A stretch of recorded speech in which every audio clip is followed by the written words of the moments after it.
Selamat hari Minggu, Jemaat yang terkasih di dalam Tuhan. Bagaimana kabar Bapak Ibu Saudara hari ini? Saya doakan kita semua dalam keadaan sehat, baik, dan luar biasa. Kita akan bersama-sama memasuki ibadah online. Mari kita mengambil saat teduh bersama.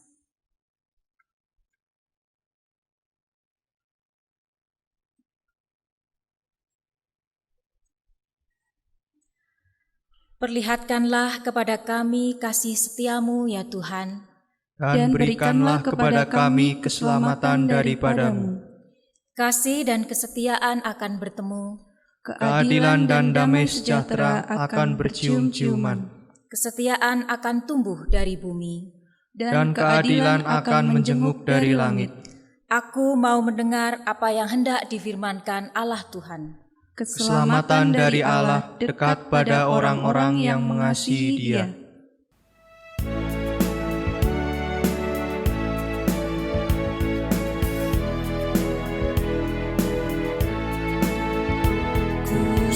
Song bagaimana ya Yesus datangmu, Engkau terang buana, Kau surya hidupku.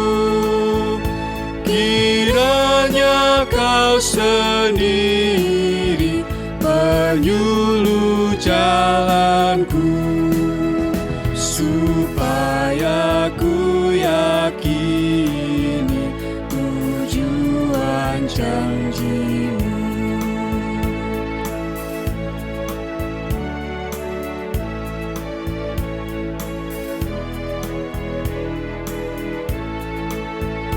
Kau Sion menaburkan kembang di jalan-Mu, mengeluhkan di Kau di hatiku. Ku nyanyi Hosiana, ya Raja tolonglah. Padamu lah kiranya hamba-Mu berserah. Saudara-saudara yang dikasihi Tuhan, marilah kita mengawali ibadah ini dengan keyakinan bahwa Bapa Sang Pencipta, Yesus Sang Penebus, dan Roh Kudus Sang Penolong menyertai dan memimpin persekutuan kita. Amin.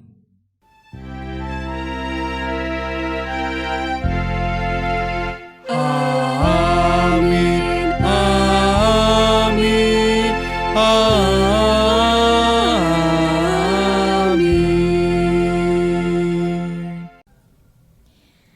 Saudara-saudari terkasih, pada minggu ini kita menyalakan lilin Advent yang kedua. Lilin Advent yang kedua menyimbolkan iman. Sebab apakah dikatakan nas kitab suci? Lalu percayalah Abraham kepada Tuhan, dan Tuhan memperhitungkan hal itu kepadanya sebagai kebenaran. Jadi mereka yang hidup dari iman, merekalah yang diberkati bersama-sama dengan Abraham yang beriman itu. Demikianlah kiranya kita berlimpah-limpah dalam iman. Jemaat yang terkasih dalam Tuhan, mari kita menaikkan doa syukur dan penyerahan diri kita di dalam doa. Mari kita berdoa. Tuhan Yesus, terima kasih untuk kesempatan kami boleh beribadah online hari ini, sehingga di masa pandemi kami tetap dapat beribadah bersama keluarga, teman, dan saudara kami di rumah masing-masing. Saat ini kami mohon ampun Tuhan, jika tanpa kami sadari, kami sering melakukan tindakan, perkataan, dan perbuatan yang telah melukai sesama, karena kami hanya sibuk mencari selumbar di pelupuk mata saudara kami, dan kami lupa kalau ada balok di pelupuk mata kami. Oleh karena itu ya Tuhan, selidikilah hati kami. Mampukan kami untuk dapat mengakui segala dosa dan kesalahan yang kami perbuat, dan kami sungguh-sungguh memohonkan pengampunan-Mu, agar kehidupan kami dan langkah hidup kami ke depannya menjadi lebih baik. Tuhan, kami siap Dan kami mau selalu Engkau pakai menjadi garam dan terang dunia dimanapun berada. Terima kasih Tuhan Yesus, doa ini kami naikkan hanya di dalam nama-Mu. Amin.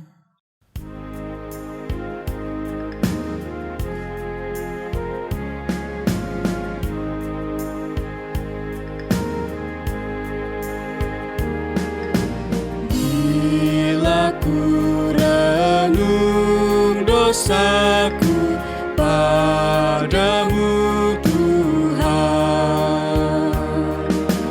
yang berulang ku lakukan di hadapan-Mu. Kasih sayang-Mu, perlindunganku, di bawah naungan sayap-Mu, damai hatiku. Kasih sayang-Mu, pengharapanku, usapan kasih setia-Mu selalu ku rindu.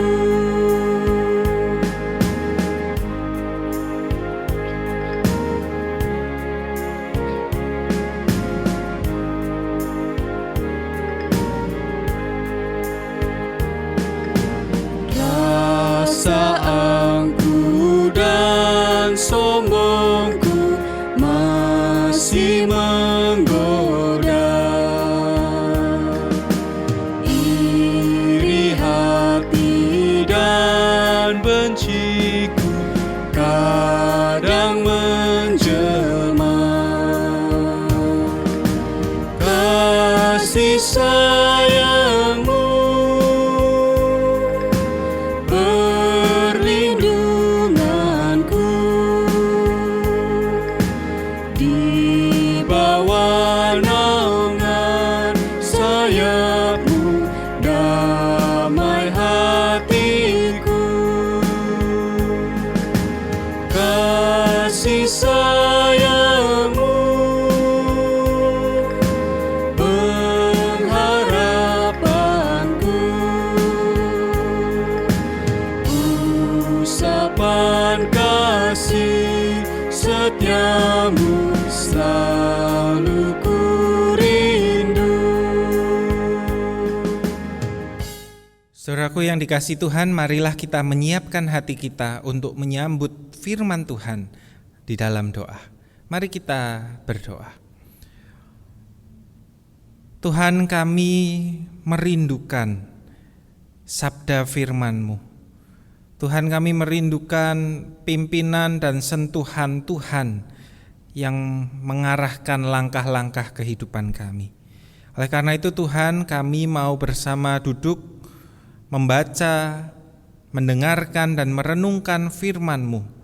Berkati supaya apa yang kami dengar, apa yang kami baca, apa yang kami renungkan boleh sungguh-sungguh bertumbuh, meresap di dalam hati setiap kami dan mendorong perubahan yang baik.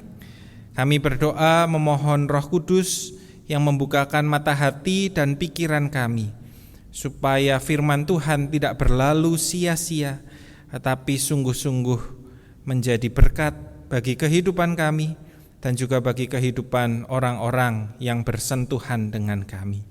Terima kasih ya Tuhan, di dalam nama Tuhan kami Yesus Kristus kami berdoa. Amin.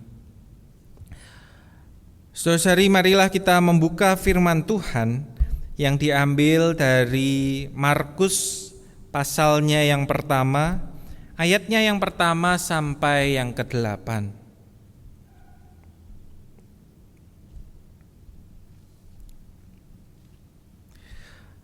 Markus 1 ayatnya yang pertama sampai ayatnya yang ke-8. Inilah permulaan Injil tentang Yesus Kristus anak Allah. Seperti ada tertulis dalam kitab Nabi Yesaya. Lihatlah, Aku menyuruh utusanku mendahului engkau. Ia akan mempersiapkan jalan bagimu. Ada suara orang yang berseru-seru di padang gurun, persiapkanlah jalan untuk Tuhan, luruskanlah jalan baginya. Demikianlah Yohanes Pembaptis tampil di padang gurun dan menyerukan, bertobatlah dan berilah dirimu dibaptis, dan Allah akan mengampuni dosamu.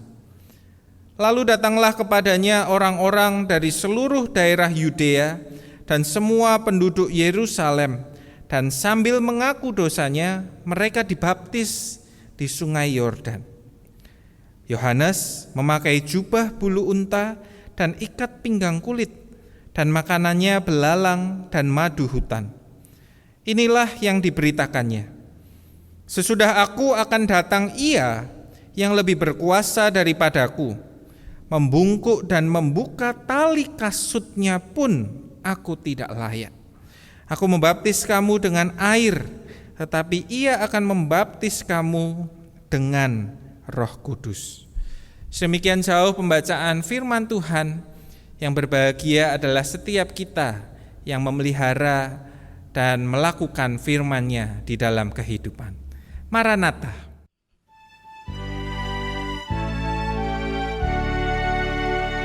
Maranatha, Maranatha, Maranatha.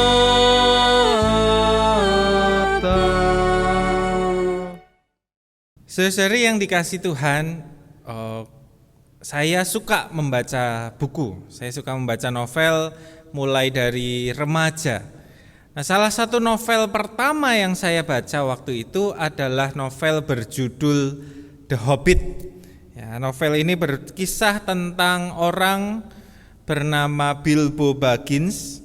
Ya, dia adalah bangsa Hobbit. Bangsa Hobbit ini adalah manusia-manusia pendek. Ya, suatu kali dia berjumpa seorang penyihir tua yang bijaksana bernama Gandalf.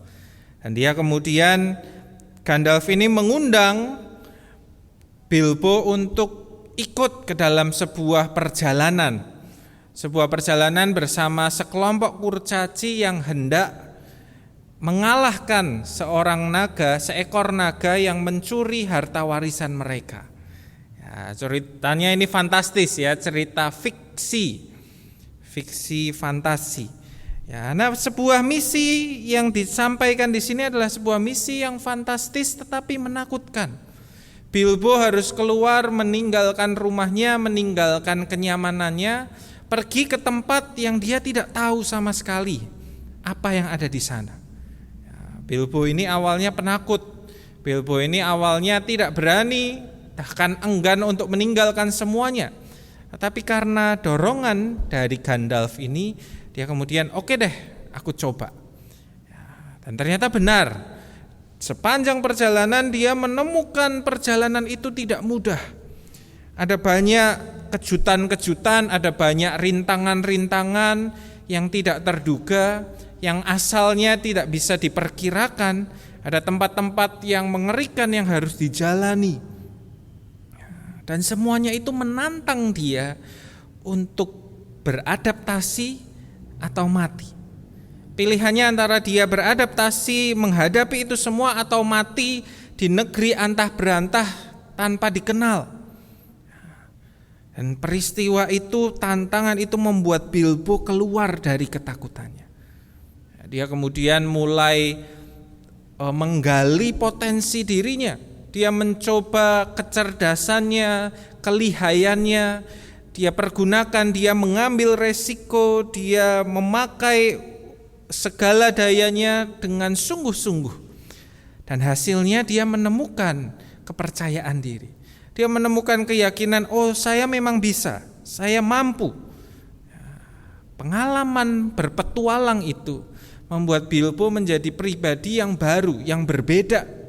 Menjadi pribadi yang tangguh dan tangkas. Dan ketika dia pulang kembali ke kampung halamannya, di sana dia mengejutkan teman-temannya, dia mengejutkan keluarganya, kaum keluarganya. Wah, ini orang berbeda. Nah, dia punya perspektif yang berbeda, cara hidupnya, cara pandangnya menjadi berbeda. Semua karena dia mengambil sebuah petualangan. Seandainya dia menolak ajakan undangan Gandalf, mungkin hasilnya akan berbeda. Mungkin dia akan tetap menjadi pribadi yang sama, yang penakut, yang cari nyamannya saja, dan tidak menjadi seseorang yang tangkas dan tangguh di dalam hidupnya. Saudara-saudaraku yang dikasihi Tuhan, tahukah Anda bahwa kata Advent, Minggu Advent yang kita pakai, istilah Advent yang kita pakai, sesungguhnya memiliki akar kata yang sama dengan kata petualangan. Ya, petualangan dalam bahasa Inggris adalah adventure. Ya, mirip ya dengan kata Advent. Dua-duanya punya akar kata yang sama, yaitu advenire. Dalam bahasa Latin yang artinya kedatangan atau yang akan datang. Ya, jadi dengan demikian kita bisa melihat bahwa Advent ini adalah sebuah masa penantian yang dapat dimaknai dengan sebuah undangan untuk menyambut sesuatu yang hendak datang, sesuatu yang misterius, sesuatu yang tidak diketahui, dan kita diundang untuk mengeksplorasi, mencari tahu apa, memasuki misteri yang tidak terjelajahi itu, yang belum pernah kita jelajahi. Ya, menantikan apa yang akan datang ini tidak diketahui, dan kita diajak untuk mengeksplorasi, berpetualang di sana. Ya, tentu kita bukan seperti Bilbo Baggins, diminta untuk berpetualang ke negeri yang ajaib, penuh dengan monster ini dan itu. Bukan. Ya, itu hanya bacaan fiksi. Petualangan kita memasuki tempat yang lebih fantastis lagi, yaitu hati dan pikiran kita sendiri. Saudaraku, hati dan pikiran kita adalah tempat yang dekat, namun sesungguhnya misterius. Tempat yang seringkali jarang kita kunjungi dan jarang kita eksplorasi. Ya, hati dan pikiran kita mempengaruhi cara hidup kita. Hati dan pikiran kita mempengaruhi bagaimana kita berinteraksi dengan dunia ini. Tetapi seringkali kita tidak sungguh-sungguh mencoba melihat apa sih yang ada di dalam hati dan pikiran kita. Ya, kita memiliki indera yang memang indera-indera yang ditujukan untuk mengecap dan melihat dunia di luar kita. Mata, telinga, ya, indera perasa, lidah, semuanya untuk mengecap sesuatu di luar diri kita. Ya, sehingga mungkin seringkali kita terbiasa melihat keluar apa yang ada di sekeliling kita dan jarang melihat apa yang ada di dalam ke hati dan pikiran kita. Kita sibuk berinteraksi dengan dunia ini. Kita sibuk dengan aktivitas dari pagi sampai malam, sehingga kita tidak punya waktu hening sejenak menengok diri kita sendiri. Ya, kita bangun, bekerja, bermain, nanti lelah, tidur, besok ulang lagi bangun, bekerja, bermain, lelah, tidur, bangun, bekerja, bermain, lelah, tidur. Kita tidak punya waktu untuk menjelajahi hati kita dengan seksama. Saudaraku, firman Tuhan hari ini mengundang kita untuk berpetualang, menjelajah hati kita. Undangan ini terkandung di dalam seruan-seruan Yohanes Pembaptis agar umat Israel mempersiapkan jalan, meluruskan jalan bagi Tuhan. Bagaimana caranya mempersiapkan jalan bagi Tuhan? Yohanes Pembaptis berkata, "Bertobatlah dan berilah dirimu dibaptis demi nama Tuhan." Baptisan Yohanes saat itu menjadi simbol atau ekspresi pengakuan dosa. Nah, aksi pertobatan ini dilihat sebagai cara mempersiapkan diri bagi Tuhan. Nah, sebab Tuhan bukan hendak datang berjalan di aspal konblok memasuki kota-kota, tetapi Tuhan ingin masuk ke dalam hati setiap Israel, setiap orang-orang kepunyaan Allah, orang-orang yang dikasihi oleh-Nya. Saudaraku, pertobatan sesungguhnya menolong kita untuk dapat menerima Allah dan kehadirannya dengan mulus tanpa halangan. Bukannya Allah tidak sanggup, bukannya Allah tidak bisa masuk dalam jalan hati kita yang bergelombang, yang berlubang-lubang, yang tertutup oleh tanah longsor yaitu dosa-dosa.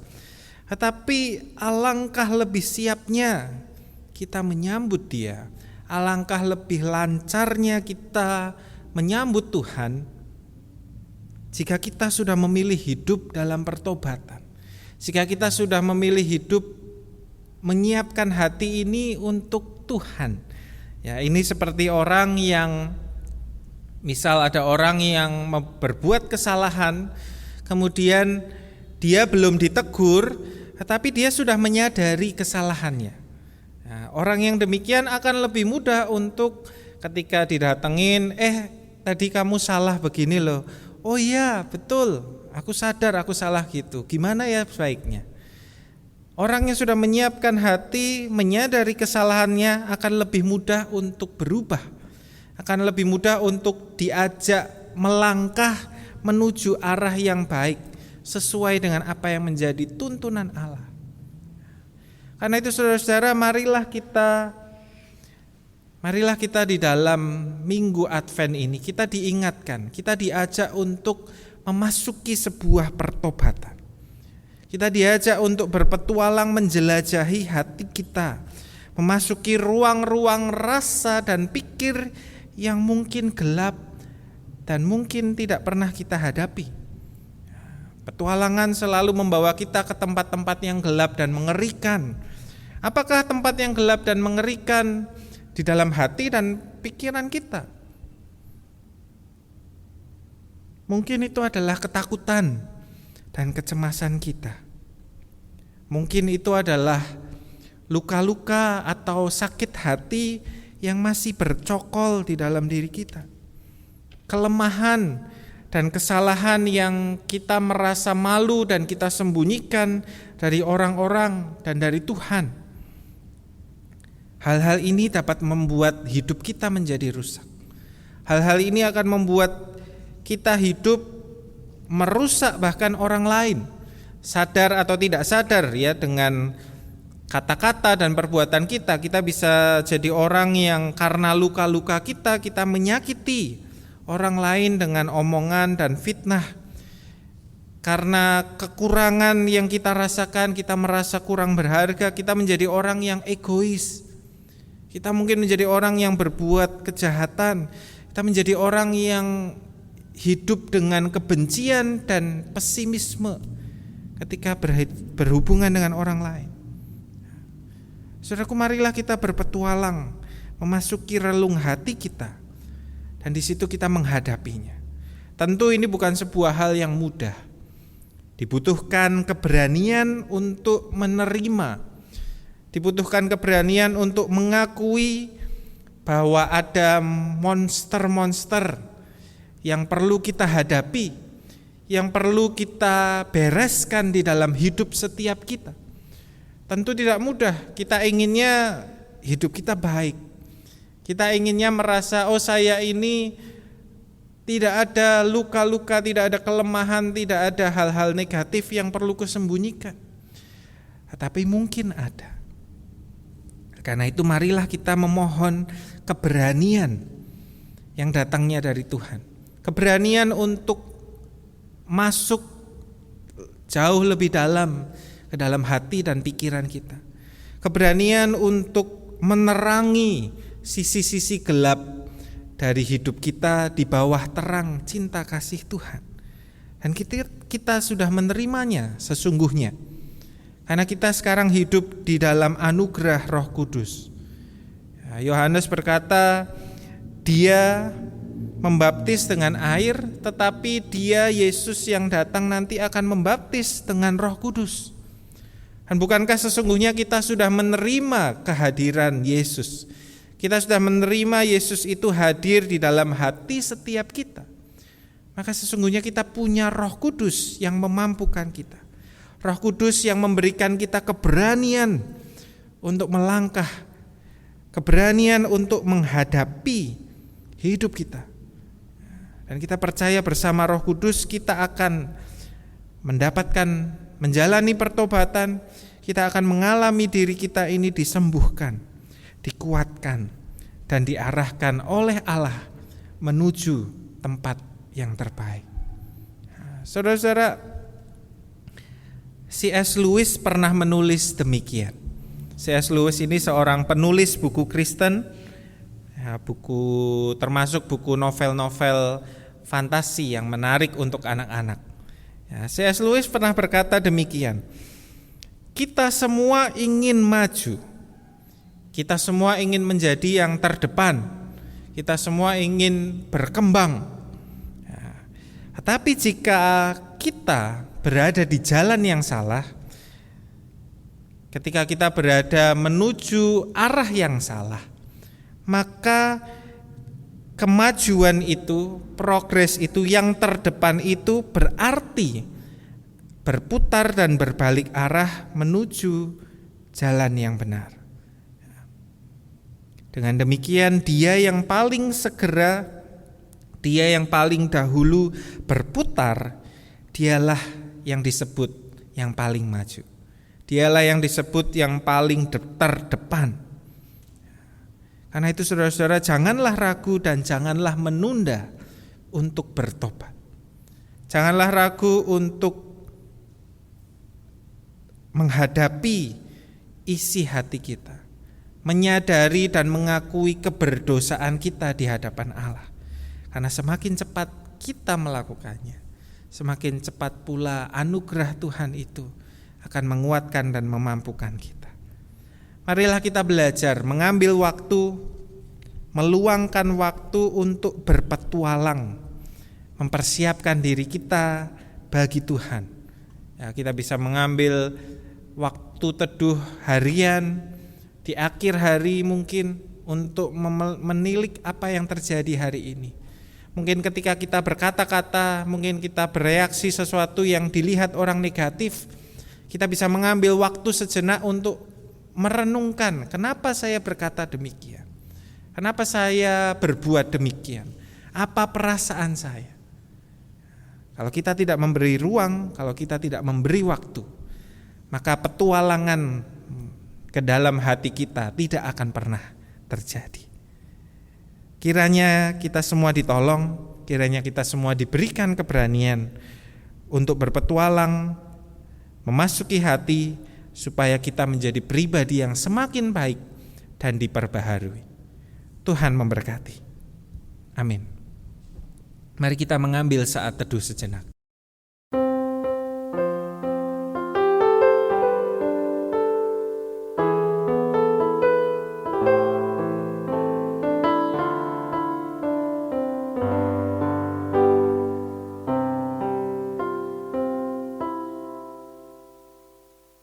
Jemaat yang terkasih dalam Tuhan, marilah kita bersama dengan umat Allah di masa lalu, masa kini, dan masa depan mengingat pengakuan pada baptisan kita menurut pengakuan iman rasuli yang berbunyi demikian.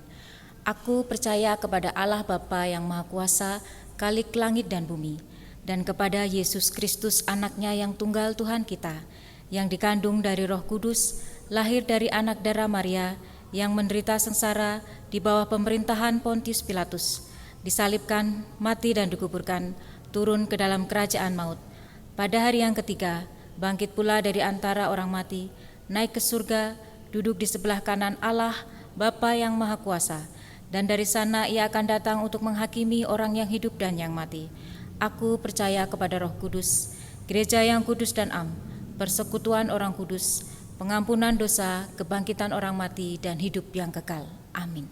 Saudaraku, marilah kita menyatukan hati kita untuk bersama berdoa bagi hal-hal yang ada di sekeliling kita. Mari kita bersatu di dalam doa. Tuhan Bapa yang baik, kami mengucap syukur untuk firman yang Engkau berikan kepada setiap kami, untuk nasihat, untuk peringatan, supaya kami mempersiapkan diri kami menyambut Tuhan. Kami rindu berjumpa dengan Tuhan, kami rindu hidup layak di hadapan Tuhan. Karena itu kami mau menyiapkan diri kami. Kami mau menjalani petualangan, mengelola, menjelajah relung-relung hati kami, supaya kami boleh dibersihkan dari dosa-dosa kami dan hidup memuliakan nama Tuhan. Pimpinlah kami ya Tuhan, kami tidak sanggup berjuang dan berusaha sendiri. Hanya kuasa dan kemampuan Tuhan yang memampukan setiap kami. Tuhan, saat ini kami juga mau bersama menaikkan doa syafaat kami untuk Kabupaten Banjarnegara. Tuhan, kami memohon penyertaan-Mu di tengah-tengah situasi kabupaten di mana banyak kasus COVID yang terjadi. Kami berdoa supaya setiap kami, setiap masyarakat boleh memiliki kesadaran, memiliki sikap yang saling menjaga satu dengan yang lain, supaya bersama-sama kami boleh melalui pandemi COVID ini dengan baik. Kami juga mengucap syukur untuk pemeliharaan yang Tuhan nyatakan bagi saudara-saudari kami yang harus mengalami isolasi mandiri maupun di rumah sakit. Tuhan yang memelihara mereka, Tuhan yang mencukupkan kebutuhan mereka melalui kemurahan hati orang-orang di sekitar. Tuhan, kiranya Engkau yang memberkati dan memulihkan kesehatan mereka, supaya boleh kembali pulang, berkumpul dengan keluarga, beraktivitas seperti sedia kala. Kami berdoa juga untuk tenaga medis dan pemerintah yang menangani, supaya Tuhan memberikan hikmat di dalam membuat keputusan dan kebijakan, supaya bersama-sama masyarakat boleh dipimpin seturut apa yang baik dan benar di tengah-tengah pandemi ini. Kami saat ini juga mau berdoa untuk sekolah yang memasuki akhir tahun ajaran. Tuhan berkati di saat ujian-ujian semester yang harus dilangsungkan, ataupun di saat guru-guru harus memberikan penilaian dan memberikan hasil akhir. Tuhan berkati segala proses itu supaya bersama-sama boleh ada evaluasi yang membangun bagi setiap siswa di tengah-tengah masa studinya masing-masing.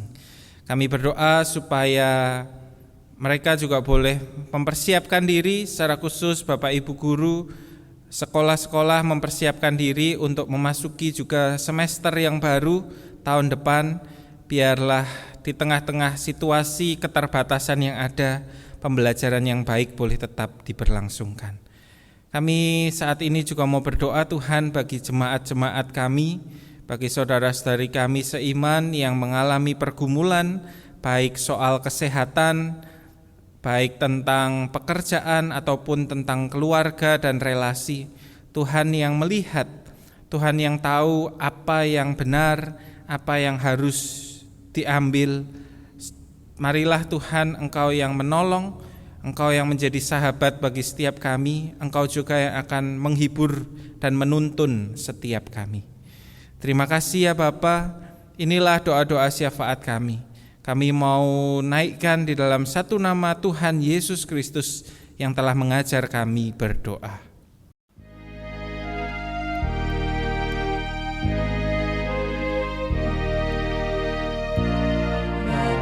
Kami yang ada di surga,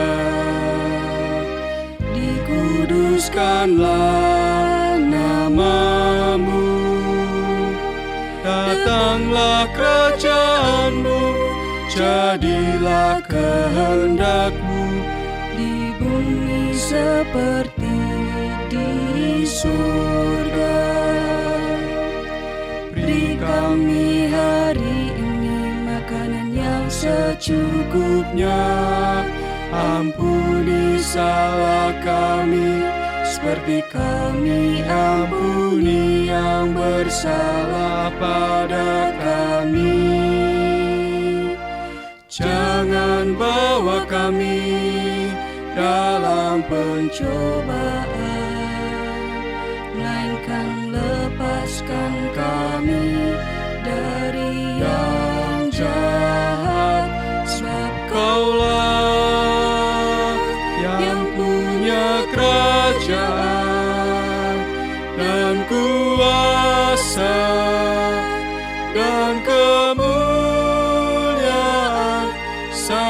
sampai selama-lamanya. Amin. Amin. Mari kita menyatakan ungkapan syukur dan pemberian diri kita melalui pengumpulan persembahan. Nat persembahan diambil dari 1 Petrus 4 ayat 10 yang berbunyi, layanilah seorang akan yang lain sesuai dengan karunia yang telah diperoleh tiap-tiap orang sebagai pengurus yang baik dari kasih karunia Allah. Pengumpulan persembahan di rumah dapat memakai kantong atau amplop, kemudian dimasukkan ke kotak yang tersedia di gereja. Boleh Bapak Ibu titipkan kepada keluarga yang beribadah onsite maupun ditransfer ke rekening GKI Banjarnegara. Mari kita berdoa. Ya Allah, Sang Sumber Berkat, terima kasih Engkau selalu memberkati kehidupan kami dengan berkat-berkat-Mu yang melimpah. Pada saat ini kami membawa persembahan kami, mohon Engkau berkenan untuk menyucikan dan menguduskannya, sehingga persembahan ini bisa menjadi sarana dan prasarana dalam memperlancar kegiatan pelayanan melalui gereja-Mu di tempat ini, GKI Banjarnegara. Tolong setiap kami yang Tuhan percaya untuk mengelolanya, sehingga selalu mengandalkan hikmat Tuhan, sehingga kami selalu beroleh kemudahan untuk bertanggung jawab, dan kehadiran kami dimanapun berada boleh menjadi berkat. Di dalam nama Tuhan Yesus kami bersyukur. Amin.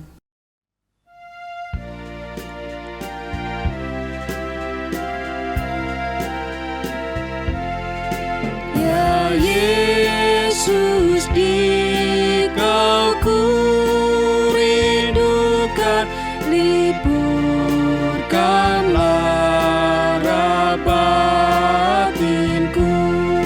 Seluruh hatiku terbuka menyambut kedatangan-Mu.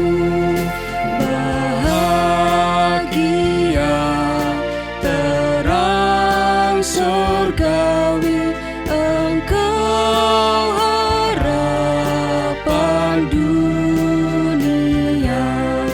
Terbitlah surya maha kasih dan jiwaku terangilah.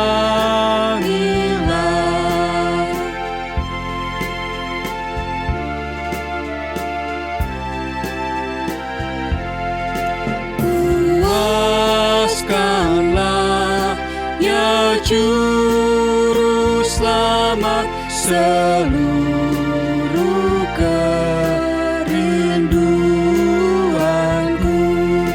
Dengan rendah, jerih dan taat, hatiku siap bagimu. Hendak padamu ku abdikan perananku di dunia. Cemas dan duka Kau singkirkan, ya Yesus, mari masuklah. Saudara-saudaraku, arahkanlah hatimu kepada Tuhan dan teruslah menjadi saksi kasih-Nya di dalam setiap langkah kehidupan saudara. Kini terimalah berkat dari Tuhan. Tuhan menaungi kita pada waktu siang dan melindungi kita pada waktu malam. Tuhan memeluk kita dalam cinta kasih dan karunia-Nya. Tuhan mengenyangkan kita dengan kebaikan dan kemurahan-Nya. Amin.